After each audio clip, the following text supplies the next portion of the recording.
তবে নাকি আরে তোমার হাত ধরার দরকার নেই। আরে আরে আরে আরে আরে বাপরে বাপ, আমি একে কেন বাঁচলাম? আমি তো পাগল। যেহেতু এখন সকলের পার্টনার হয়ে গেছে, ফ্লোরটাকে আপডেট করো।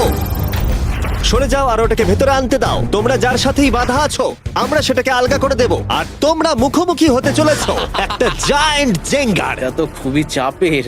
আমার জেঙ্গা একদমই ভালো আরে না, লাগে না। আমরা পারবো পারবো।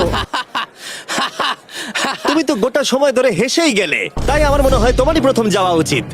টেপটা খুলে ফেলা হলো, এবার দেখা যাক কে এলিমিনেট হতে চলেছে। ও কল্পনা করো এটা প্রথম জনের ওপরেই পড়বে। ঠিক আছে, ওর ততক্ষণ শেষ হবে না যতক্ষণ ও ব্লকটাকে টপে তুলছে। এবার তাহলে জায়ান্ট জেঙ্গার প্ল্যানটা এই গেমের সব থেকে এক্সট্রিম ভার্সন হবে। কিন্তু টাওয়ারটা এতটাই উঁচু ছিল যে মই দিয়েও ওটার একদম টপে পৌঁছানো যাচ্ছিল না। ও এরম অদ্ভুত দেখতে মই আমি জীবনে কখনো দেখিনি। এখন যেহেতু টাওয়ারটি একটা সীমা পর্যন্ত সব থেকে উঁচুতে যেতে পারতো, তাই ওদের কাছে আর বেশি মুভ বাকি ছিল না। এটাই মনে হচ্ছে ফাইনাল মুভ হতে চলেছে। এটাই ছিল পুল করার জন্য সম্ভবত শেষ ব্লক। তাই যে আর বোধহয় চান্স নেই। এখানে আমরা কি করছি? তোমার সঙ্গে দেখা করে ভালো লাগলো। না, জে, আরে, এ কি?